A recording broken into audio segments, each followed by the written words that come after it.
Hey guys, welcome back to the Higher Call podcast.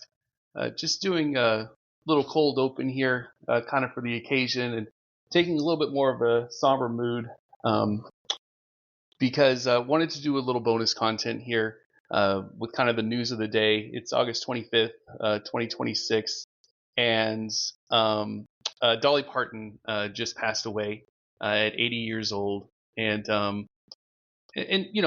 definitely want to be tasteful. Don't want to do anything for clicks here or anything like that with this occasion. It's certainly a sad occasion for Dolly's family and for a lot of East Tennessee, and for the United States and the world, frankly.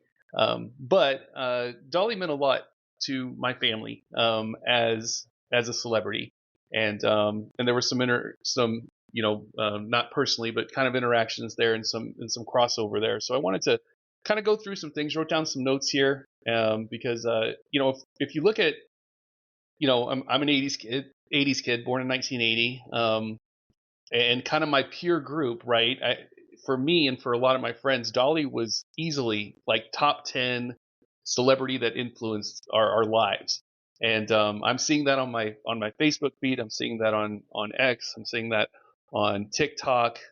People aren't just saying, hey, Dolly, passed away. They're actually writing things, right? Dolly, Dolly's music helped me in this way. I loved this movie she did, that kind of thing, very specific. And I felt the same way, so I thought I'd use this platform to kind of share some things. First of all, Dolly was born in East Tennessee. My mom was born in Eastern Kentucky, both kind of from the Appalachian region, and Dolly meant a lot to that region.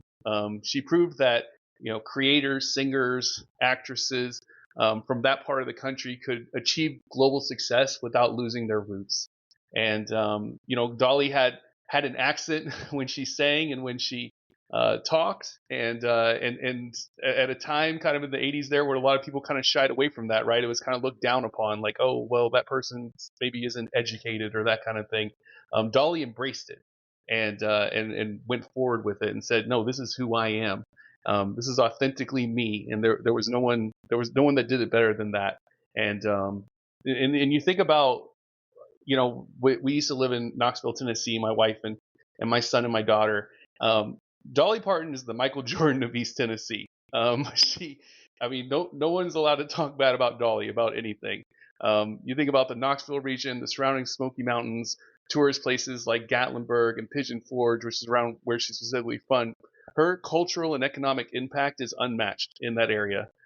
She has done so much for that area, and is held in great esteem. And I know that area of the country from living there, and I know that they're especially sad today. And so, for my friends from that region and all that, know that we're with you, and any sadness that you feel, those kind of things, we're praying for you. We're with you here. Something that my mom told me while I was growing up, I was a kid and we were watching a video of Dolly Parton, like on the Grammys or some music awards show, and my mom made the point to me, and she didn't do this often really, but she said, Daniel, she said, Dolly Parton was like the first person I could think of where like a woman came to take over the guys as far as country music goes. Like Dolly wasn't there to win the woman award, right? The female vocalist of the year. She was there to win entertainer of the year, and she kind of let everybody know about it, right? And she did. She won those awards. She beat the guys. She was kind of one of the first kind of pioneering women of country music. And so I remember my mom talking about that. One of the other things too that my mom pointed out to me when I was young is she was one of the first who played instruments on television. A lot of times, this is my mom's words, not mine. A lot of times, it's a girl's job back in the past, just kind of get up there and be seen, right? And just kind of sing your song and then sit down. Oh, little clap, wasn't that cute? Like Dolly got up there, she played guitar, she played banjo, she played a lot of different instruments. It's amazing how talented she was. But she played it. She played those instruments well. She played them on TV in front of people, and it was just like, yep, I'm just another person here doing my thing. And then for me personally, my mom and dad played this record all the time.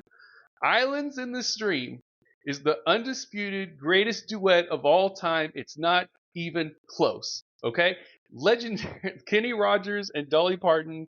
Like, I love that song to this day. I sometimes try to get my wife to learn it so she'll do karaoke with me with it sometime. And I just love that song. It's just, oh, I love that song. The other thing too is 1984.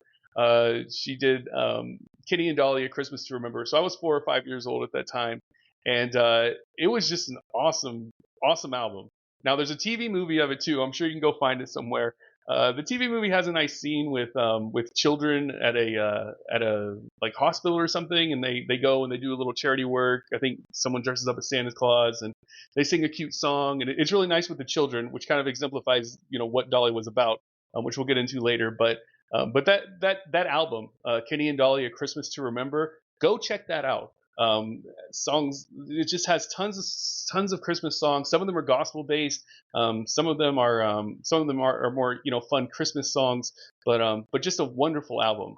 They sing individually on it. They sing together on it. Kenny and Dolly do. So yeah, really great album. So underrated Christmas album. I love that album. Listen to her every Christmas. Um, you can't talk about Dolly without talking about her philanthropy and the legacy that she's going to leave behind. Dolly's Imagination Library. I actually had a friend in Colorado who posted about this, it's stretched outside of Knoxville. It's sending free books and learning tools to children worldwide. It's had a real impact in the United States and on the world. Accelerated some local youth literacy. It's had a little bit of a hard time, to be honest, lately, but there was a time when that was one of the most successful nonprofits. A lot of, celebrities start nonprofits, right?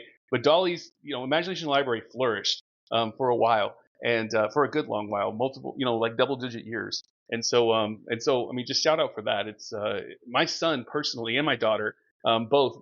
As Knox County residents, we would go to the library, and they would give us free books that we could keep.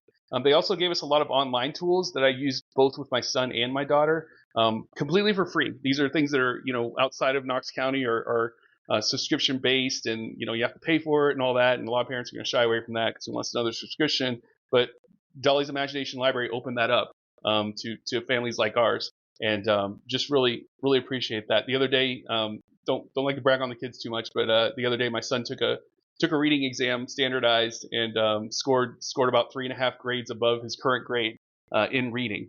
And I'm not going to go into great detail about things, but that is such a jump. And I think Dolly's program had at least a little bit to do with that. So always going to remember that, and always that's a really special to a parent, that kind of thing. Um, you know, Dolly spoke out at times about politics when she was asked about it, right? And she would talk about her political views. She talked about her views on the world. Um, and I think it's impossible for anyone to like agree with everything she said, because even her views evolved right over the years. It's like, well, 2 years ago I believed this, and now I'm going to say this. Just part of Dolly being Dolly. And but I feel like even though her views evolved, she always navigated that kind of sphere and arena with curiosity, with things like curiosity, love, and a fierce commitment to friendships and relationships, rather than trying to divide. And that's, I feel like, politics today, right? They just want to divide, and social media wants to divide people and put them in different camps and things.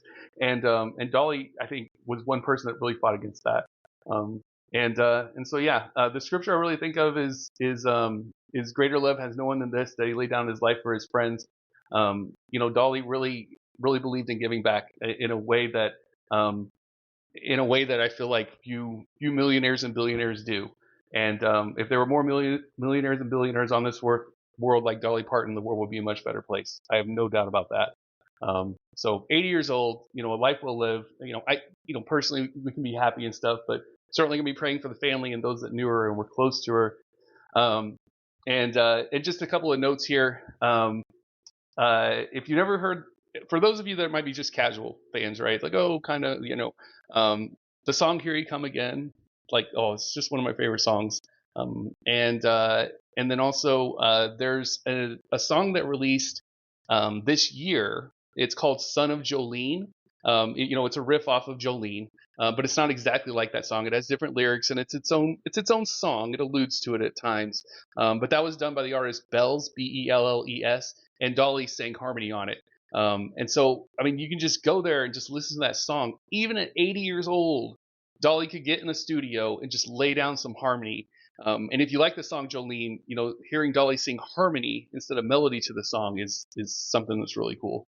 And then also, if you want to get on YouTube and check out, in 2016, Dolly did a duet with Katy Perry. So she was 70, and she's on stage killing it. And so go check that out if you've never checked that out. So there's a lot of great things that she did. Oh yeah, Steel Magnolias is a great movie. It's kind of a chick flick, but yeah, it's an awesome movie, older movie there. And also the Coat of Many Colors. Love the song. Great spiritual message in that song. And but also she had a series of TV movies based on the song. And so there was a sequel. There's 2 or 3 of them. Go check those out. Really cute stories about Appalachia and kind of Dolly growing up. So yeah, that's pretty much all I wanted to say. It's it's sad that she's gone. But it's nice to remember, no matter what, kind of you believe or whatever, it's nice to bring out the Jesus in people and remember that. So yeah, prayers again to her family, and thanks for listening, guys. And we'll see you next time on the Higher Call.